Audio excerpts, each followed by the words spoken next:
welcome to our Roth Living Virtual Chef's Table. It is the end of April, meaning it is springtime in full effect. If anyone here is from Utah, you know, yes, we had snow on Monday, but today it's 65 degrees. So we're really gonna celebrate that spring weather today. Anyone else from other areas of the country, welcome. I'm excited today. We're gonna be going over pretty much everything. So anyone who has joined one of my virtual sessions before will know what we do is it's more of a showcase. So we're gonna showcase all the appliances from induction to the grill, to the griddle, to the steam oven. We're just gonna briefly touch everything and show kind of what it can do. We're not gonna go into depth on functionality and how to use it and how to take care of it. That is for a different class called ownership. So we get to do the fun stuff today. So we get to really see all of the beautiful food that these appliances can help us create. So thank you for joining us today. I have three items of business. Number one, if you haven't, please go ahead and mute yourself and turn your video off. I would love to hear you and see your faces, but that does make the video a little bit scratchy for everyone else. It kind of cuts in and out. So we need everyone muted and their videos off. And then lastly is we are going to send you, I wanted to let you know in advance, everything I do today, we will be sending you those recipes later today with just kind of a whole packet of all the recipes and any other information that I might be giving you today. Okay, so don't worry. I know we might get a lot of comments. Please put all comments in the comment box instead of shouting it out. We have a comment box and we have Abby behind the scenes keeping track of every comment, every question, and she will shout them out to me. I will then reiterate them to you all. Okay, so we will get your questions answered. Put them in the chat box. Okay, I think that should be it. We're gonna go ahead and jump right in. We have a lot of food to cover, which we're excited about, but we'll see if we can get that done in an hour. Okay, fingers crossed. If not, we may take an hour 15. We're gonna jump right in. So first things first, we are gonna be talking about the induction. Okay, the induction cooktop is quite remarkable in my opinion. It is the most efficient, it is the quickest, and it is the easiest to clean up and take care of. Okay, what I like to do here, and what I'm specifically showcasing is its precision and temperature control. We'll talk a little more on this a little later, is every single Wolf burner has the ability to go to a very, very, very low simmer or even to a melting temperature, as well as the ability to go to a very high temperature, whether you're talking induction or gas. Okay, so this induction though, the really neat thing about it is the surface itself is not the heating surface. The pan is going to become the heating surface. And that is because this works through a magnetic field. As it's working, everywhere besides the pan is not hot. Only the pan is heating up. The glass cooktop only warms up through touching the pan. Okay, so the pan itself is the heating source, hence how it is so much quicker and more efficient and also much more precise, where I can have something boiling instantaneously or simmering as soon as I want it to. Okay, I shouldn't say instantaneously, but very, very quickly. So with that said, that's our induction. We love it. Again, very easy to clean because it's just one flat surface, water, vinegar, microfiber cloth. But what I've done today to show you is I'm doing two things actually right now. I am boiling water because we're going to be making pasta later, okay? But we won't get to that till towards the end of the class. This just is a much quicker, more efficient way to boil water. But I've also used the lower end and I have melted chocolate. And I'm going to try to can you see that beautiful, gorgeous melted chocolate? It's not burned, it's not scalded, it's perfect. Okay, look at that. And I have not had a double boiler. Anyone who's ever tried to melt chocolate at home, if you don't have any of the Wolf burners, you've probably ruined that chocolate. This gives me the ability to, like I said, go down to a melt temperature, which is fantastic if you want to make a super quick little dessert or treat for your friends and family. Okay, so we've melted chocolate and now I'm just going to show you a fun little thing to do. I think that's a fairly good place to see. So what I'm going to do, I've got a little quarter-size sheet pan with a piece of parchment over the top. Okay, and I'm going to take all that beautiful melted chocolate, and you guys watch this just waterfall of beautiful melted chocolate. It looks so good. Okay, and I'm just pouring it right onto that sheet pan. And we are going to make a chocolate bark. So here we go. And of course, I'm using a rubber spatula to make sure we do not miss any of that. And we are using a dark chocolate. This is a 72%. Okay, so there we go. Looking good. I got pretty much everything out of there. We will lick the rest off, don't worry. And then what I'm going to do is I'm actually going to zest. Well, first, I do like to kind of swirl this around to kind of even it out and make sure that the chocolate bark isn't too thick. So I've just swirled it around. It's a little bit more thin. Look how shiny and stunning that is. And then, I wish I had a better place for you to see this. Oh, well. Then I'm going to zest over some lemon. I don't know if any of you have ever tried this at home, but lemon and chocolate together is a beautiful combination. So it's kind of just going to bring out that perfume and that aroma of the lemon. Okay, the essential oils coming out. We're not going to use any juice. We don't need the acidity here, just that beautiful lemon essence. And then I'm going to add this is my current favorite ingredient, as you'll see a little later. This is lavender. So we've got beautiful little lavender buds. Make sure they're culinary grade. And I'm going to also sprinkle that all over that chocolate. As you can see, because our chocolate is warm and melted currently, everything will just go on and stick. This is another one of those things, if you have never had lavender and chocolate together, it is a beautiful pairing. Beautiful little marriage. So I've got nice lavender everywhere. And finally, the last thing I'm going to put over my chocolate bark are cacao nibs. So what these are, they are really just the chocolate beans after they've been roasted, but before they've been ground up into a cocoa powder. So they're not sweetened, they're fairly bitter, but they are truly just the essence of chocolate. And I love them. They're crunchy and they've got this really, really intense cocoa flavor. Okay. And then I lied. There is one more thing, which is my other favorite ingredient in the world, flaky salt. This is my number one ingredient, actually, to be fair. Anyone? I don't know if anyone out there, we've got a couple friends, anyone who's come to my classes in person before, anyone who knows me at all, he'll know salt is my life, literally my life, okay? So a little flaky salt on there. Can you just trying to show them? Yeah, so there you guys can see, that is our beautiful chocolate bark, okay? Oh yeah, there we go, okay? So that is all we do, very simple, beautiful flavors. And when we are done with the class, I'm actually gonna put this in the fridge right now, throw it into one of my Sub-Zeros. It'll take about 20 or so minutes. And then, thank you, Yvonne. And then at the end of the class, we'll just break it up into big chunks. And you can make them as big or as small as you want. They can be uneven or even little pieces. And they're a really fun thing to give out as gifts or just snack on if you're us. Okay? So that is our first thing with the induction. Do we have any questions before I move on? Okay, we're good. And if you guys have any questions throughout, coming back to appliances we've already talked about, feel free to ask questions. We will always come back. We want to make sure everything is answered for you. All right, let's go. What we're going to do now, I should warn them, we are going to put a lid on the camera so it goes black, because we're going to move the camera and we don't want you guys to get dizzy as this thing moves over, okay? So we're just going to move the camera. I know you can still see me.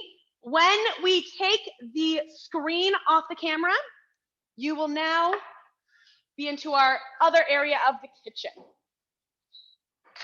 All right. And we're just re-prepping. We'll be ready to roll momentarily. All right. Okay. Here we are, the other side of the kitchen. All right. Now we are going to move right along. And since we were talking about desserts, we're now going to talk about second desserts. That's like a dessert appetizer, right? It's whetting our appetite for more dessert. So the next thing that I'm going to show you, this is really cool. For anyone who's interested in the steam oven or has a steam oven right now, I'm going to show you how to make creme brulee. The easiest creme brulee you've ever done, and no stress, and it's quite delicious. So I'm literally going to show you pretty much the whole process, and we are going to cook it in our steam oven. And once I get to here, Abby's going to zoom in a bit so that I can show you what I'm doing with the buttons. in terms of turning our steam oven on. But first, let's make our steam oven or our creme brulee base. So what creme brulee is it's literally a cooked custard, okay? And once it's cooked, we're gonna pull it out. We are going to have to refrigerate it. And then we are going to add a beautiful sugar crust that we're gonna use a flame to fire up, okay? Like I said, first thing we have to do is make the custard base. So there's a few simple steps. And first thing I should mention, like I said, lavender, my favorite ingredient right now. What I just did, I wish you could smell as I took this lid off my pan. Okay, I had this here. This is cream that I've been steeping. Can you guys see that lavender? I've been steeping this with lavender buds, of course, and actually some honey. So honey, lavender, and of course, a little bit of salt. Even add salt to all your desserts. It will elevate them. It won't make them salty. It will just bring out the flavor, okay? So lavender, I brought the cream up to a simmer. As soon as it was a simmer, I turned it off, put the lid on, and it's honestly been steeping now for an hour. You don't need to steep it that long. However, this is gonna be extra delicious. Even just 15, 20 minutes, you'll really be able to infuse that lavender flavor into your cream, okay? So that's all we're doing. Now, the custard, this is where the small amount of technique is gonna come in. I've got 4 egg yolks separated from the whites. We save the whites, we'll use them later for meringues or maybe chocolate souffle, okay? So I'm whisking up those egg yolks, and now while whisking continually, I'm slowly gonna pour my cream mixture into those egg yolks, okay? This is going to help temper my egg yolks. I don't want them to cook and turn into scrambled egg yolks. That'd be disgusting. But we do want to get a beautiful combination with that emulsification with the cream and the egg yolks. So once you get going, you can kind of really pour it all in there. That's perfect. And now, this is another extra, very small step, okay? You guys are seeing exactly how to make creme brulee. Now you have no excuses at home. So then what I'm gonna do, okay, we can put this aside, and I'm gonna pull over one more dish. Yes, you have to use a few dishes here, okay? That's the only downfall. But now I can see this is beautifully mixed and combined. We're gonna strain this in order to get all of the lavender out. But also, this is a good technique to utilize just to ensure if you poured your cream and any of those egg yolks did get a little bit cooked, this will pull any of those chunks out. So you will get the smoothest, creamiest creme brulee possible, okay? So you guys can see here, I've got my strainer, and I'm literally just gonna go ahead and pour that mixture right in. Lovely. Here I am. I'm always here with a spatula because we cannot waste any bits of all of this goodness. All right, beautiful. And you guys can see everything. I think you can see all of that lavender bud is left behind, as well as some of the foam. But I'm gonna tell you right now, I did a great job with that. We have no egg yolk chunks in there. So we had a beautiful custard already, base ready for our steam oven, okay? So this is all we do. Now, we're almost done already. We're gonna take our steam oven pan with our ramekins on top. So what I'm using here is what we call our perforated pan. It's got all these little holes behind it, okay? This is because we are going to utilize the steam function in our steam oven. We want that steam to really circulate everywhere. It's gonna help cook evenly, and it's going to give us that creamy, perfect custard base without getting any cracking or overcooking at all, any curdling, okay? So now we've got our beautiful ramekins. We've got 4, this should make about 4 6-ounce ramekins. So what I'm going to do now is just pour our mixture, and I'm gonna try to be as even as possible, going about 3/4 of the way up on these. Everyone has different size ramekins, and that is fine. Just realize your cook time might be slightly different for everyone depending on your containers. All right, beautiful. I actually have a touch extra, so we can save this and make a tiny little creme brulee for later. If you want to do that, Yvonne, we can pour that in, do that a little later. All right, so we're pretty much done. I will show you one last little tip, in my opinion, for the smoothest creme brulee. I take the ramekins and I slam them, sorry if that's super loud, against the counter. This is getting rid of all air bubbles. We want that creamy smoothness. Air bubbles are the enemy, okay? So, couple bangs on the counter, and now they are gorgeous and ready to go in the oven. So what I'm gonna do now, not preheated, this is going right in. So I'm gonna stick my steam oven pan right in, close it up, and now what we're gonna do, we are gonna turn our steam oven on. For those who have a steam oven, you already know there are multiple different modes, and these modes can do so many different things amazingly well. I today am utilizing, you can see here, these are a bunch of the different modes.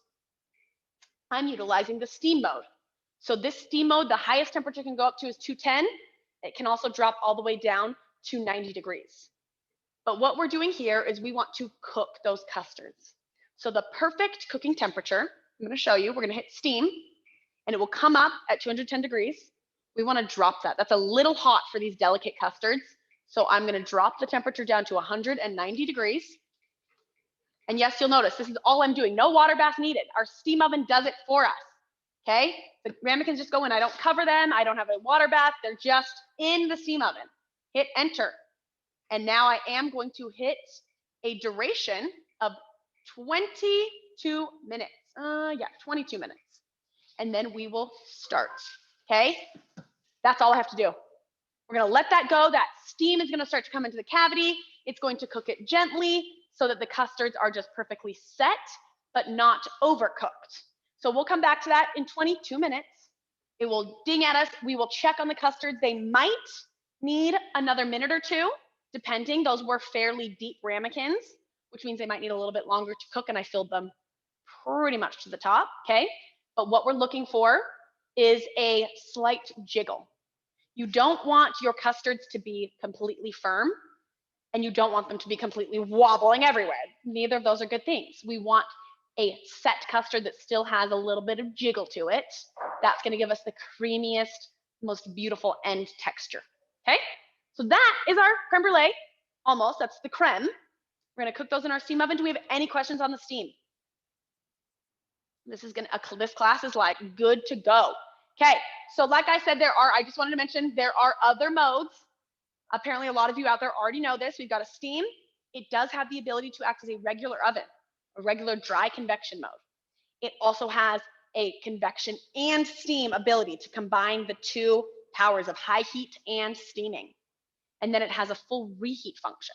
It can do so much. We love our steam oven. There's so much that it can do. We do hold full classes specifically devoted just to the steam oven, okay? So if you do have more questions there, we're happy to help you, happy to guide you.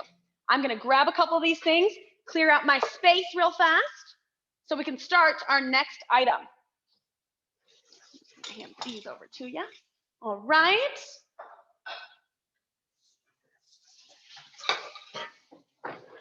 Okay, so many moving parts. We gotta keep a clean kitchen. All right, so the next thing I'm actually gonna talk about is the regular ovens. So right below our steam oven, we have a single dual convection oven. So what that means is this is our big size oven, the full capacity, with 2 convection fans in the back. Wolf is known for its ability to have the best, most even cooking temperature from top to bottom of any brand I've ever used, okay? Because we have 2 convection fans in the back, which each have 1 heating element in front of each fan, as well as a heating element on top and a heating element on bottom, we are getting that oven cavity up to temperature and holding that temperature really, really well. So each oven, again, for anyone who has it, you know, anyone who's in the market, this is good for you to know, each oven has multiple different modes. It's not just like every other oven you know, where you turn it on to the temperature you want. End of story. Maybe it has a convection button you hit. Our ovens have modes, from a regular bake to a roast, to a broil, to a straight convection mode. Then we get fancy with convection bake or convection roast or convection broil. Plus our ovens, all of our ovens now have a gourmet function, which can act like a smart little oven. You don't even need to know what to do. If you know you're baking 3 racks of cookies, you'll tell your oven, you'll go to gourmet, you'll say baked goods, cookies, 3 racks, and it will tell you exactly how to bake those. It will select the mode for you and the temperature for you. It's amazing, okay? Today, I am just utilizing our convection mode because I think it is an incredible mode and it's probably my go-to, because on the straight convection mode, the only heat that is coming into the oven comes from the 2 heating elements in front of each convection fan. So we're not going to have any discrepancy from top to bottom. Because of that, all the heat coming from the back, as the fans are pushing that heat and air out, top to bottom is very even cooking. I'm not gonna have to come in and rotate anything up or down. I'm just going to let them go, okay? I can count on the fact that top to bottom is very even. So I am cooking 2 things in the oven today. I am roasting up some almonds. So these, simple enough. I'm not adding any oil, any seasoning, nothing. We just want these to get beautiful and toasted. So these I can just go right in the oven, okay? And then I'm gonna prep my other ingredient, which is breadcrumbs. These are gonna be black pepper salted breadcrumbs because, like I said, we're having pasta later. And once you've had breadcrumbs on your pasta, you can never go back. It is the best, okay? So I've got, here's my olive oil, just some panko breadcrumbs, which are my favorite go-tos. You can make your own breadcrumbs from stale bread if you want, split them up in a food processor, that's fabulous. I do love, if you don't have those, panko is my favorite. It's a little bit more of a coarse, crunchier breadcrumb product than standard breadcrumbs, okay? So this is panko. Black pepper, now I'm going to add a little bit of salt over everything, and of course, olive oil. So this is gonna help us get these beautifully toasted, savory breadcrumbs. So I'm just tossing this all together on the sheet pan. Everything is lovely and coated fairly evenly. This now is ready to go into my oven. And I have got it at 375 degrees on the straight convection mode, okay? So it is in. We will come back and check on these items. Because we have almonds and panko, 2 very different items, we'll probably need to pull the panko out a little bit earlier than the almonds. Just as soon as it's golden and toasted, perfect. The almonds will take, I like to toast my almonds longer to make sure they're fully toasted. The almonds might take 12 to 15 minutes. The panko might take 8 to 10, okay? So we'll check on those, pull them out.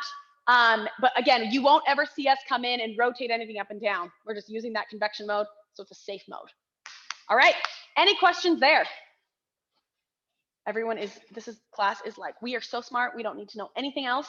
I'm very proud of you all. All right, so we talked about all of our wall ovens.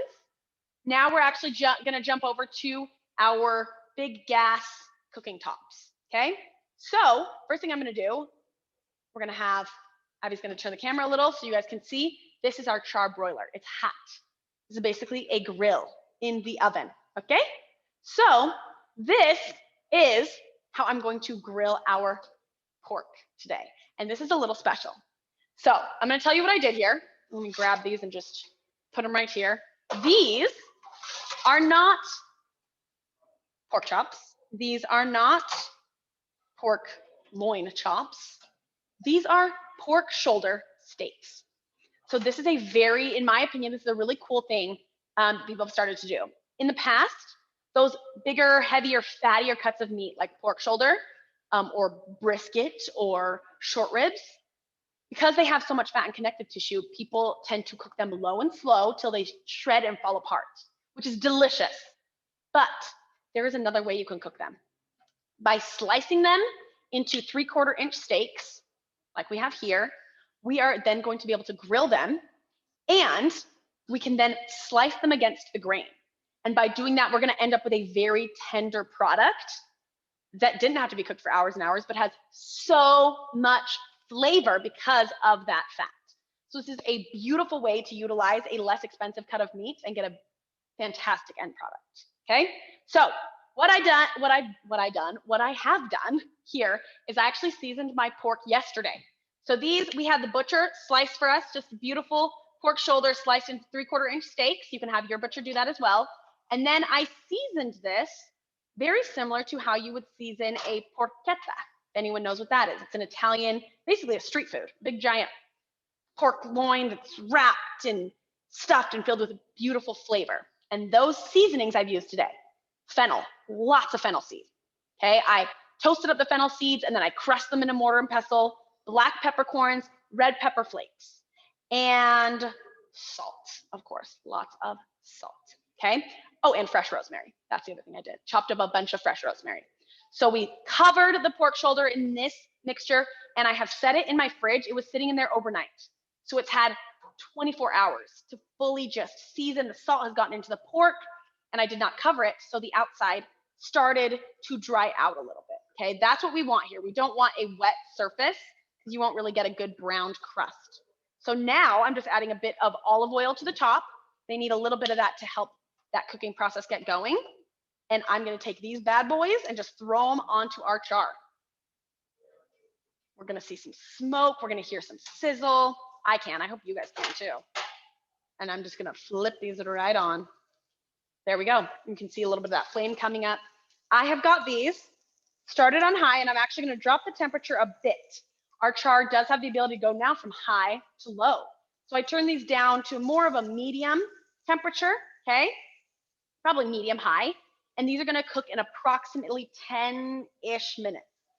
Like we said, we want to keep the integrity of that pork. By doing so, you don't want to cook your pork to the point of white on the inside, I'll say. A lot of people used to think that you have to cook pork all the way through. You should see pink in your pork, whether it's pork chops or here. You will get a much, much more juicy, tender, flavorful product. You don't want to dry these out, okay? So I'm letting them go. I've got them on the char. You guys can see what's happening here. I'm not going to touch them now for a little bit because I want to get a beautiful charred crust on the outside. And to do that, the key is not touching your food. Part of being a good cook is not doing stuff. And that's what we're doing here. Just let it build up that crust. I'm going to wait about 5 to 7 minutes before I even think about turning these, okay? So we know they're here. We're going to let them roll and do their thing. Do we have any more questions on that char, that grill? We love having it in our house. Simple to use. As you can see, we just turned it on. We try to turn it on about 10 minutes or so before you start cooking, just to get things going. And what I should have mentioned before, you want to turn your ventilation on. Because for this instance, we're actually cooking meat on here, which is fatty, and we're going to get some more smoke because as the fat melts, it hits the flame. We get a little bit of smoke. You do want to turn your ventilation on probably before you even turn your griddle on or your char on. So about 10 minutes before you start cooking to get that pattern of air started, okay? So I've got the ventilation on. It'll pull our smoke up. Hopefully we won't smoke ourselves out of here. And then the char, like I said, really easy to use, just like a regular grill. To clean it, we'll use a grill brush at the end once it's cooled down and vacuum up any bits on the bottom with just a vacuum hose, okay? So that is our char. Do we have any more questions here? I think we're good. I've asked for questions. We have none so far. This is the first time this has ever happened. So either you're all asleep out there or I'm just doing a really good job of telling you what to do. Okay, so pork going. Again, we'll flip this in a moment. But in the meantime, I'm going to make our appetizer dish. So we're going to move right next door to our griddle. We love our griddle. This is like a giant cast iron skillet. And what I love almost as much as I love this griddle is toast. I love toast. So we are going to do fancy slices of sourdough with a pea and dill mash, which I've lovingly named a dill pea stow, like pesto, but with peas, okay? So we are going to top our toast with that mixture. First, this, in my humble opinion, is the only and best way to make toast. A toaster, you know, does what you need fast. This will give you the best toast of your life. We're basically frying bread in olive oil, which you already know is going to be delicious. So griddle is hot. We've also preheated this about 15 minutes because I've got it all the way up to 400 degrees. Okay, you can adjust your griddle by temperature. 400 degrees is where I like to do this toast. What I'm going to do, I'm going to take these lovely slices of sourdough that Yvonne just sliced, like literally 10 minutes ago, and I'm coating them in a copious amount of olive oil. I'm then going to run some olive oil over the surface of the griddle as well, because I want to make sure that we are soaking all of that into the bread, okay? And I'm gonna leave it. Now I'm gonna do all these other slices because, you know, we need all 3 slices of toast, obviously. And then, again, put this one down. It's getting very hot and toasty over here. There's a lot of heat happening. And then our last one, I'm gonna, again, I like to drizzle some right on just to make sure that you get a good even coating, but you could put it directly on the griddle if you wanted. So I'm just kind of pushing down a little bit. Careful, it does get hot through those sourdough holes, but I wanna make sure it's all evenly toasting. So that is what I'm gonna do. Couple minutes will go by and I will show you, we're going to turn them so you can see the end product. With tongs, thank you. And that side will be toasty and golden brown. Now, I personally like a difference in textures, so I'm only gonna toast one side. I'm gonna get that side really toasty. Golden brown, crusty, while the other side is gonna stay a little bit softer and steamy, okay? So once they're done, we'll turn them, I'll show you how we finish them with, and I'm actually just gonna show you guys this mixture. I did this in advance, and it looks really fun, just mounded in this bowl. This is a mixture of peas. Like I said, I love, one of the few frozen vegetables I will buy, frozen peas. You can get great frozen shelled peas, and I'm not gonna take the 10 years of my life to shell peas anymore, okay? These are great. Thawed them, actually blanched them in boiling water for about 30 seconds, salty boiling water, of course. And then I combined them in a food processor with lots of dill. Dill is my other favorite, dill is my favorite herb right now, so I use it a lot. We've got dill, which is such a nice pairing with peas. It's also very springy. And I mix that with mint as well and chives. Again, all things very fresh and bright and springy. A little bit of Parmigiano Reggiano, lemon juice, salt, and that's it, okay? Oh, I think I put like a knob of softened butter, about a tablespoon, just to kind of help bring everything together. That is our mixture. That's our pea mixture that we're gonna put over our toast, okay? I just wanna show you where we're at here on these beauties. Ooh, you see that? Already getting that insanely golden brown, gorgeous crust. They only need a few more minutes, okay? So as you can see, I kind of just lifted all of these up, burning my fingers a bit in the process, but we've got that even toast on every single one. So what's cool about our griddle, like our ovens, there are no hot spots. They're all cooking at the same temperature and time. From edge to edge to edge is even cooking, okay? So I love that. We use this, just so you know, for more than toast and more than pancakes. We will use this griddle to do scallops, sear scallops. We will do whole sides of salmon. We will do steaks, actual ribeyes right here on the griddle. You can do so many at once. We will do seared sweet potatoes where you half it lengthwise and sear that one side. Stir fries, anything you can think of to do in a cast iron skillet, you can pretty much do here. You just have all this surface, even cooking, and you don't have any high sides that are hard to work around, okay?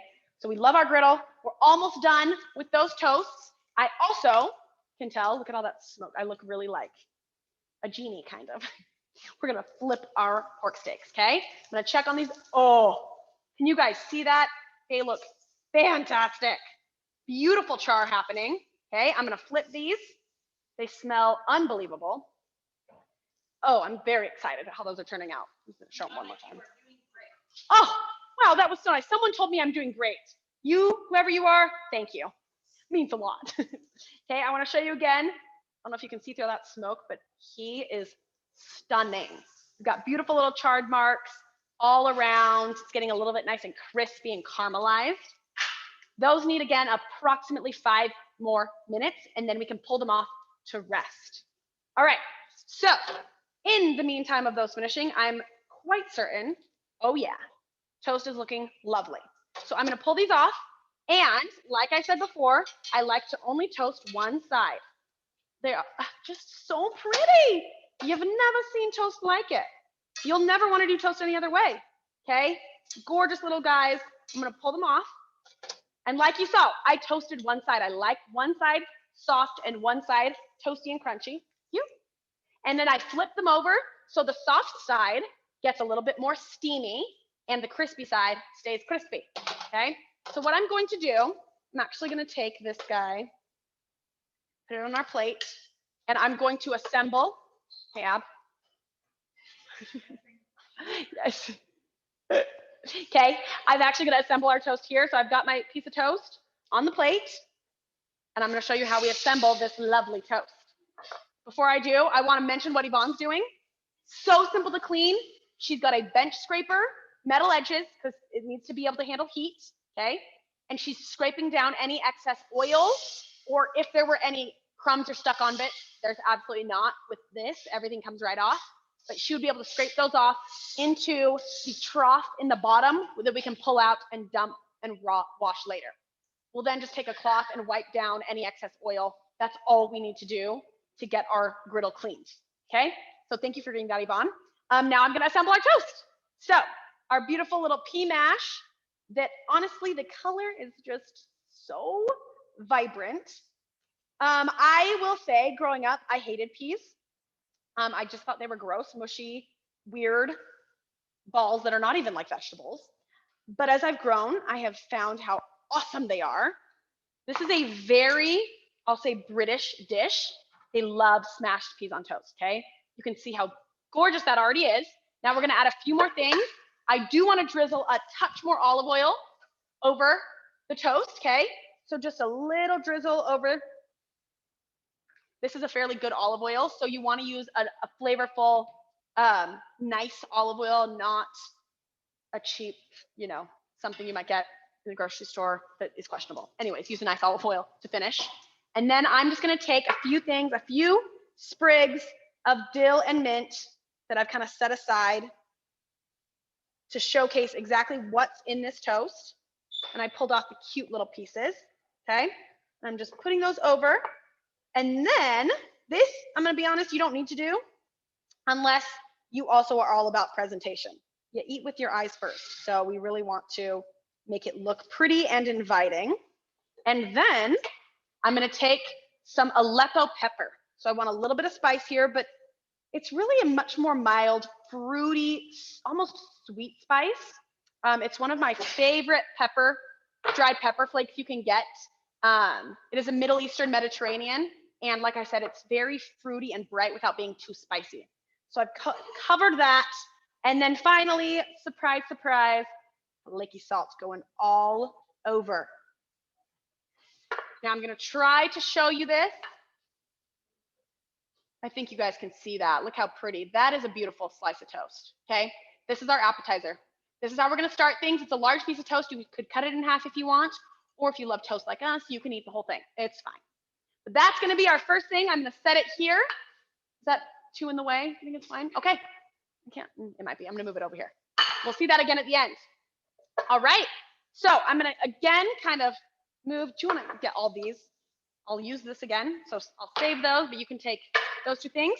Our pork is done, so I am pulling it off. Kind of just gonna give it a little press. Lovely.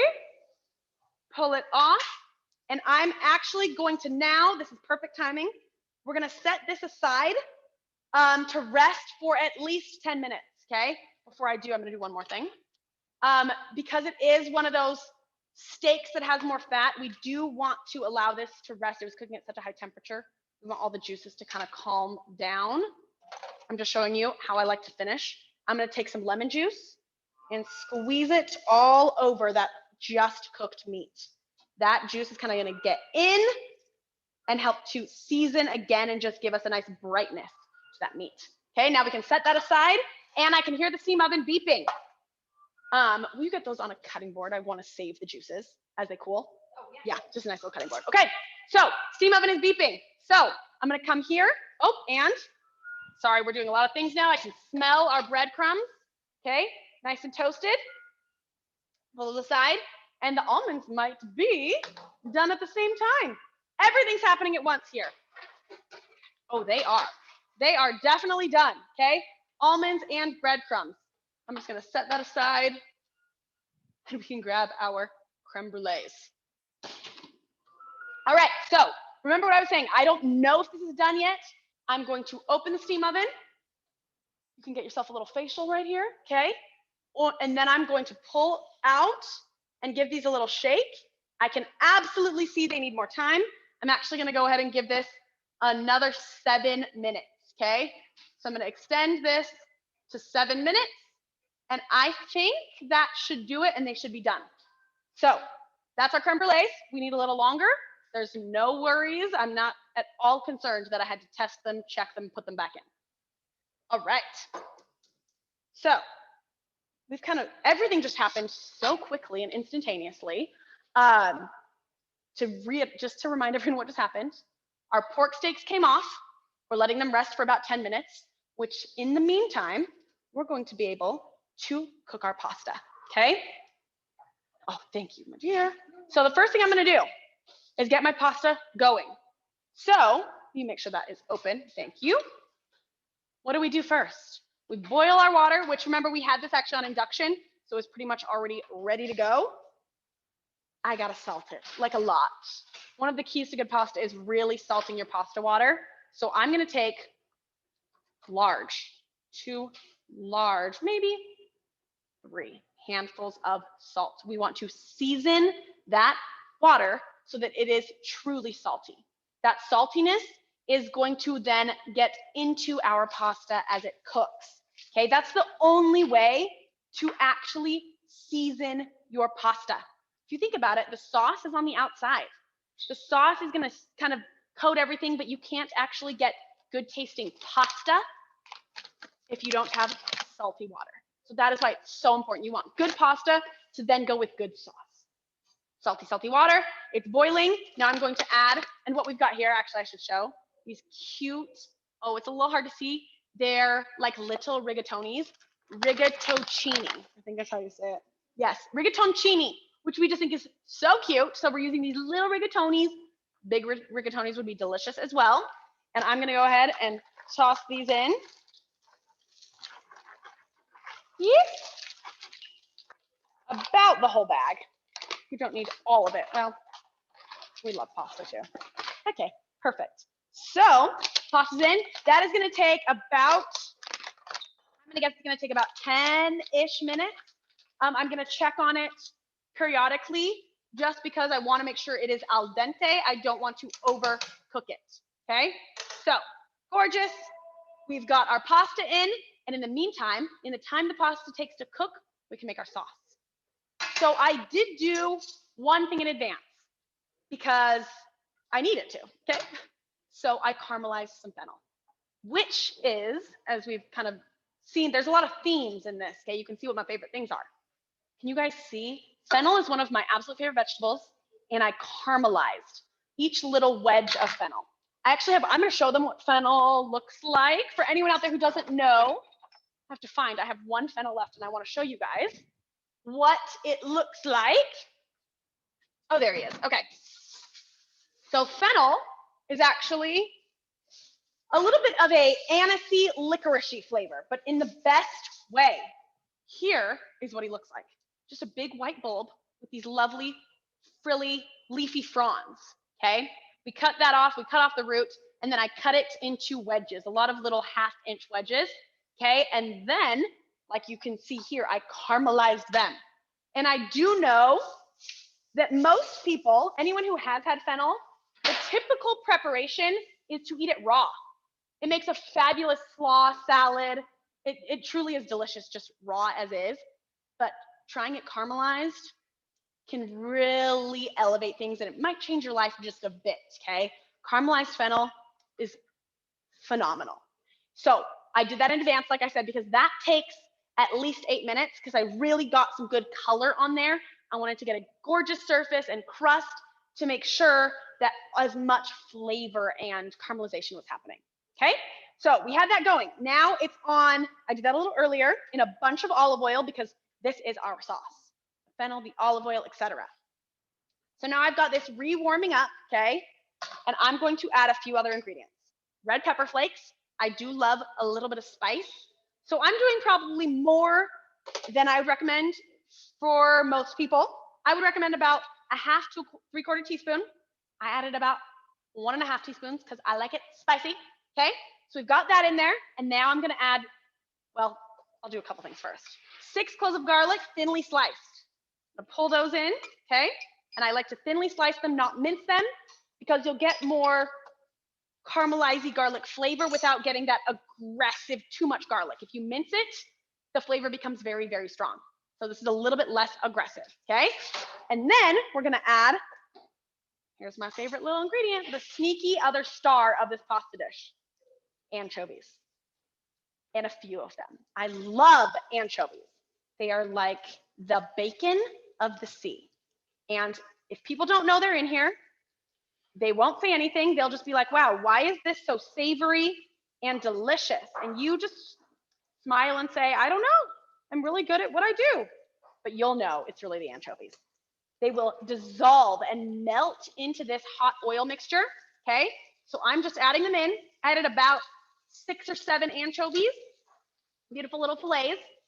And I will say this as well. Anyone who's had anchovies in the past and had a bad experience, thought they were really gross, I will say that's probably because you had a bad anchovy itself. Like when you're getting anchovies, it's worth it to get better anchovies. I'll just say that, and then you will actually enjoy them, okay? They will just bring this intense umami flavor and seasoning. So, got those in. I'm just gonna start to, again, like I said, dissolve them. Oh, people like the bacon of the sea comment. Now you might try, anyone who hasn't tried well, I can't think of what they're called, anchovy, might try it now, okay? So we've got those in there. That'll take about 2 or 3 minutes to dissolve. And then we're going to add, oh, here we go. Actually, I have a few more things. Mint. We're using that fresh herb again. And mint with fennel, beautiful combination. Truly love it. So I'm just coming in, tossing everything together. The anchovies are almost disintegrated. I can literally already start to see that happening. There's no more full fillets of anchovy because they kind of started to break down.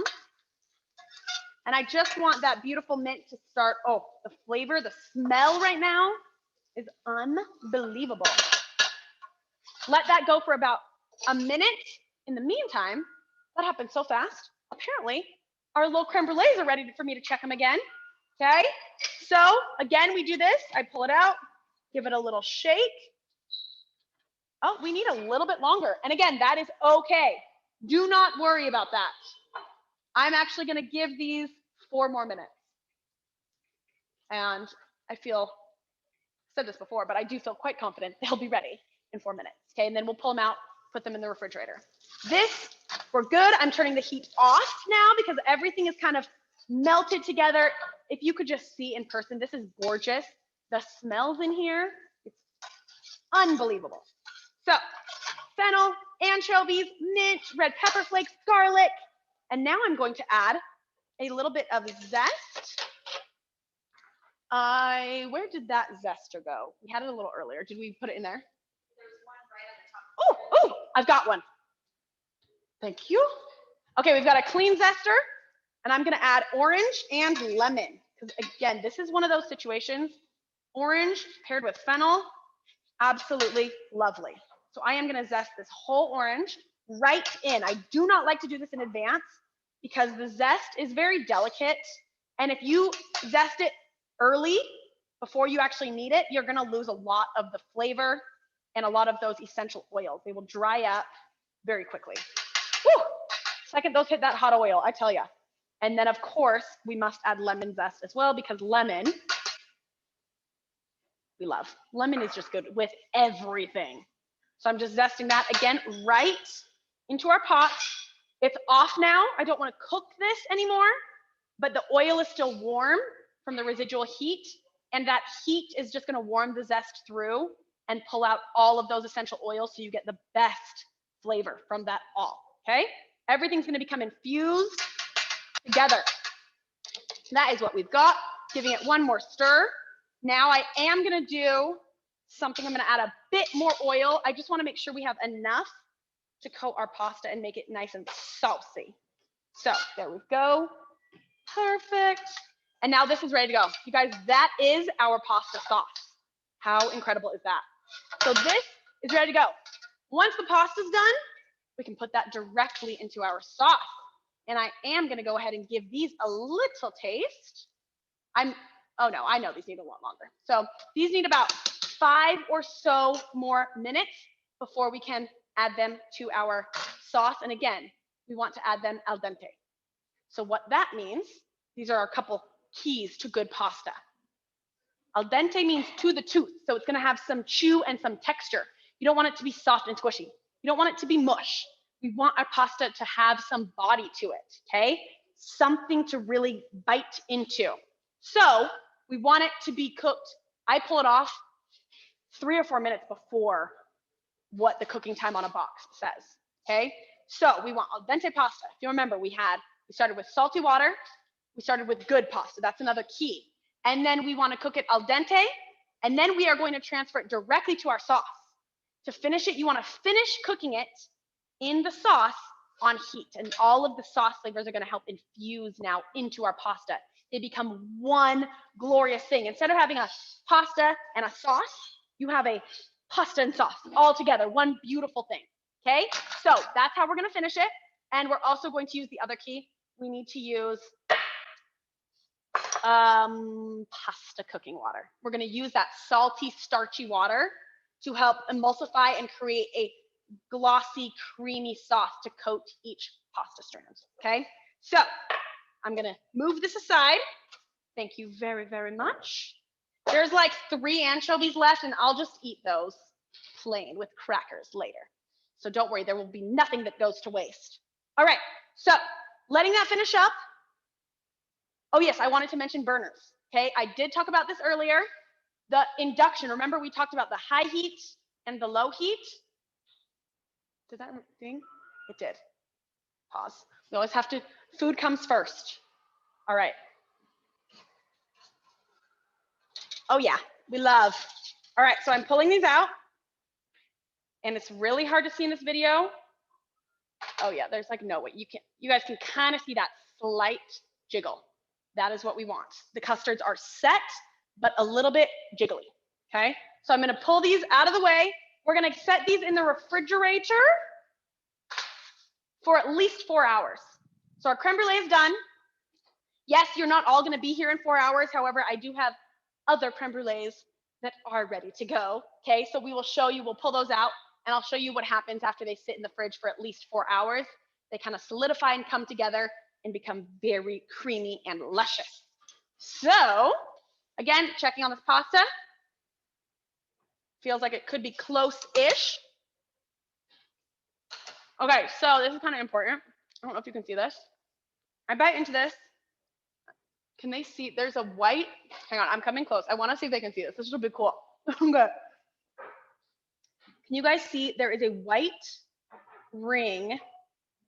How do I make that so it, dang it. Abby's gonna see if we can, a little bit. Okay, I don't know if you can see that. There's a white ring in our pasta, and that is where it's just a little too cooked. We wanna see a little bit of that white ring. Yeah, you can't really see it, but that white ring will tell you, okay, we're still not ready, but we're very close. The outside is soft, but the inside is still very raw, okay? So I'm waiting for that. I'll check it again, and that to me means 2 minutes, and we're gonna be ready. So I'm gonna turn my heat back on to just nice and low. We'll be very close, because then once the pasta's done, this is gonna happen fast, all right? So I'll mention really quickly on the burners. Like I was saying earlier, we have high and we have low.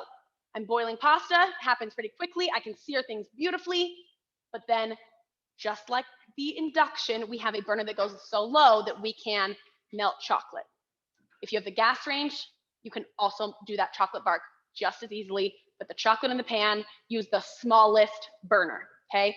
So every single Wolf burner has the ability to either go to a true simmer, or if it's small, a true melt, okay? So that is a wonderful feature of all of the Wolf, every single one, gas, induction, the smaller cooktops, they can go high, and all the way down to low, a very large temperature range and temperature control, which is wonderful, okay?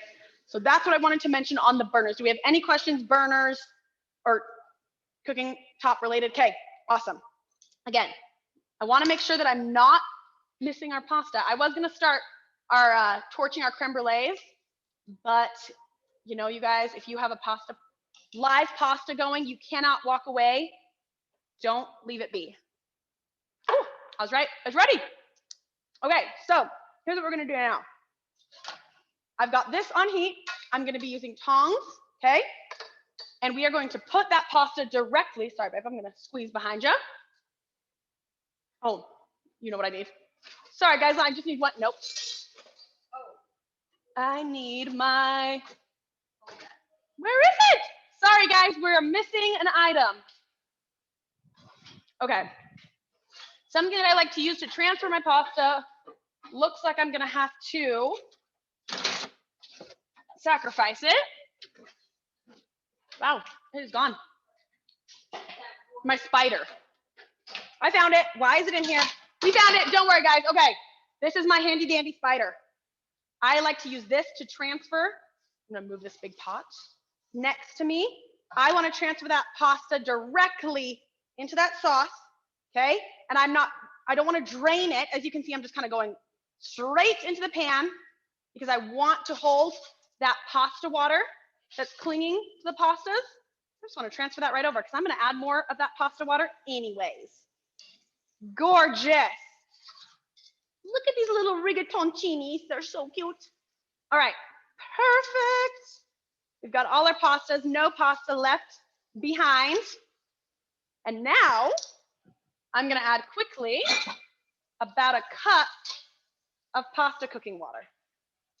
I'll start with about 3/4 cup. Okay, it's going to get a little crazy now. And this is where we are going to just toss it all together till it becomes one beautiful sauce. So I'm giving this nice, aggressive heat. I want it actually on high now because we are trying to coat everything. And I'm just tossing the pasta, moving it around. That starchy liquid is going to start to reduce down a little bit and emulsify it with that oil. So here we go. And as I do this, I can literally start to see that all happening. The pastas starting to come together. Don't be afraid. This should take you about 2 more minutes, which is why we pull it off when it's al dente, which is why we pull it off when it's really al dente. Because this is how we finish cooking it, and you're going to get the most flavor out of everything, okay? Again, we're just trying to create one cohesive dish with sauce and pasta. All right.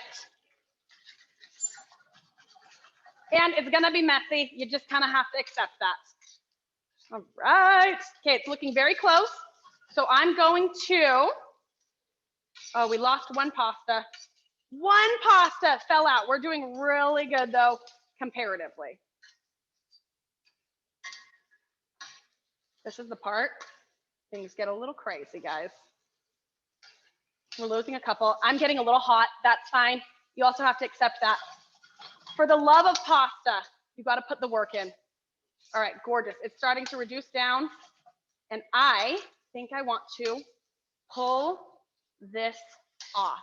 What you'll start to see is this glossiness on all of our little pasta noodles. The sauce is pretty much reduced down. Okay, again, tossing the whole time. Showing you how to make pasta like they do it in the restaurants. Okay, I love it. Turning it off, okay? Reduce down. Now that I've got the heat off, I'm actually gonna add one more important ingredient, cheese, okay? All things cheese. I've got 3 ounces of Pecorino Romano, a nice sharp sheep's milk cheese. It's gonna give us a little bit of sharpness and funkiness and saltiness. And I'm just tossing this in. It'll kind of start to melt into that sauce. You want to do this off the heat because that cheese can get a little clumpy if you have it on direct high heat, okay? So here we go. Wow, it is amazing to watch this happen. You can literally see the change in the texture of the sauce and as it starts to coat everything and almost become creamy. Oh, okay. This looks gorgeous. I wish you guys could really see this happening. Sorry, that was a lot of work for our pasta, but now you guys can all know how to do this at home. I think you all, of all the dishes to make, I think the #1 should be this pasta. I'm gonna be honest. but I am biased because I love pasta, probably more than most people in the world. Gorgeous. Okay, our pasta is perfect. So finally, we can plate this one up because when pasta's ready, it must be eaten. I will tell you, that is something you will learn quickly once you start making good pasta. It's very heavy, so what I'm gonna do, I'm gonna leave it here and I'm gonna take my bowl and you're just gonna go ahead and grab everything. You wanna get down, make sure you're getting pieces of fennel, all that pasta. It is saucy, it looks creamy and delicious. Okay, and then wipe off all your messy splatters, or don't, you know, those, your guests can lick that part if they would like, okay? So we've got our pasta plated beautifully, top with, of course, just a little bit of Parmigiano, because you should always have a little bit of Parmigiano. I'm actually gonna throw a couple extra mint leaves on top. We've got those wilted mint leaves that have been infused into the sauce, but now we have a little freshness, and lots of those crispy breadcrumbs. So that is gonna be our lovely little pasta dish, okay? Got our toast and our pasta. I can't not, guys. I have to get one little bite of the pasta here in the pot. Let me tell you how it is. It's so good, so good, so savory, so simple. So that's our pasta. Our last dish, it's a mess in here. I don't know if you guys can even see that, but pasta is messy. All right, I'm gonna now finish up by slicing our pork and showing you how we serve this, okay? And my salt, exactly. You're gonna need that. All right, so the pork here has been resting. I'll probably just slice up one here. So I'm going to, too much is gonna be difficult. I'll just put it off to the side, okay? I'll just go like this. Sorry, guys. The juices, okay, perfect. And then I'm gonna show you also how we serve this. So with our pork, before I slice it, I wanna show you the side. It's gonna be a crunchy, bright slaw, but it's celery, which I think is an underutilized, delicious vegetable. Thinly sliced on the bias.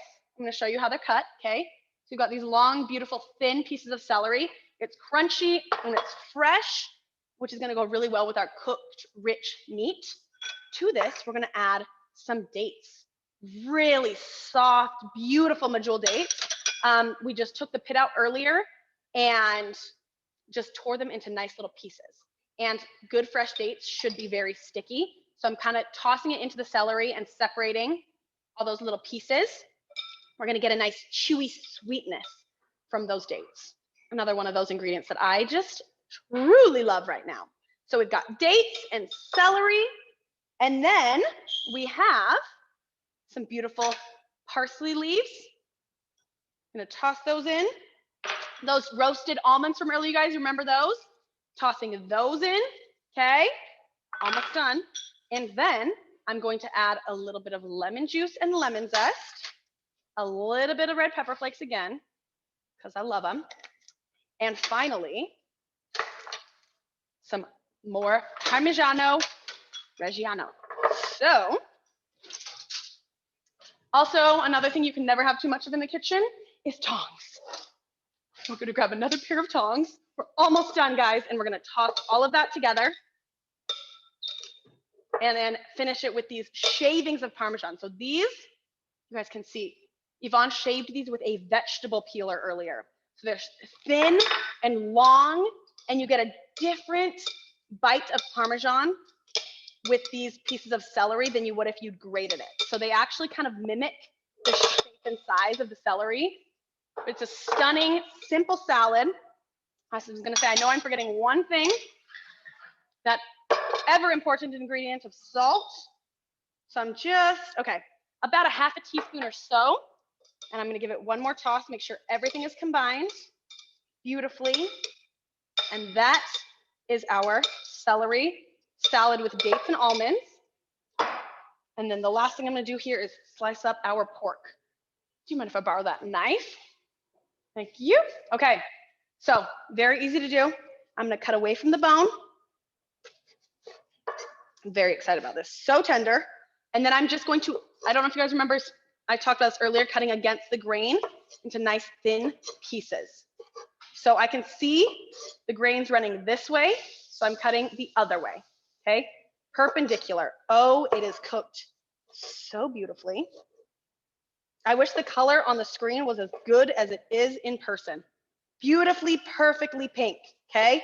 Just what we want. Very excited about that. You want to go to, for those who have a meat thermometer, that's about 145 degrees. That's what we're going for internal temperature. Now to plate this up, I'm going to go ahead and take some of these lovely little slices, transfer them, and I like to kind of spread them out a little bit, make it interesting. It doesn't have to be a perfect shape, but I do like to kind of mimic the shape of that pork a little bit, and then finish it just with some of that lovely celery slaw. And it's so good to get a bite of the crunch with that rich pork. And because of course, just one more squeeze of lemon juice over that pork. And can anyone else, I wonder if anyone out there can guess what I'm gonna do to finish. Flaky salt, right over the top. That is gonna be our beautiful pork with celery slaw. How are we on time? Do you think we should do it? Should I torch up the creme brulees? Everyone, do you guys want to see the torched up creme brulee? Let's do it. Let me show you how these were finished, okay? These are our creme brulees that have been chilled. You guys can see kind of, well, at least that they're firm and they're not going to come out, okay? They're creamy and delicious. They are a very smooth consistency. So what I'm going to do, we may as well go the whole 9 yards here. So creme brulee, I've got sugar and I've got my torch. So what I like to do, a very thin layer, and here I personally say just use regular granulated sugar. If you try to get fancy with that thick turbinado sugar, raw sugar, they'll never melt all the way, and you will burn your little sugars before they actually melt, okay? And then I've got my torch. Yes, I like the big boy. And you're gonna just slowly, at a distance, you don't wanna get too close, otherwise, again, the sugar will burn. We wanna melt that sugar and then let it caramelize. So this, should we pick up, will you pick that thing up? Let's show them, let's get close. Because this will be a lot more fun for you guys to see, actually see the sugar happening. So Abby's gonna pick it up because we really want you guys to see this. I think it's worth it. By the time we get here, you guys will, ooh, can we see? All right, there we go. You guys can see that gorgeous caramelization happening. And I'm at a distance and I'm going slowly. I want everything melted. Okay, leave it there. I'm gonna do one more thing. I'm gonna go one more layer, you guys, to get an extra crispy caramelized crust. That's how you get a really good crackly crust. So again, just coming back over, you guys can watch the whole thing happen. We're melting the sugar and then it's gonna caramelize. So I do like to do this in layers because if you do too thick of a layer at the beginning, you'll get burnt sugar and you won't get caramelized sugar. All right, it's very close. Oh yeah. And I'm just watching this all happen, getting all the edges. There we are. Oh, lovely. Okay, that is our gorgeous creme brulee. We want to let this sit now for at least 3 minutes. You want that sugar, I'm going to be honest, you want to let that sit for 5 minutes.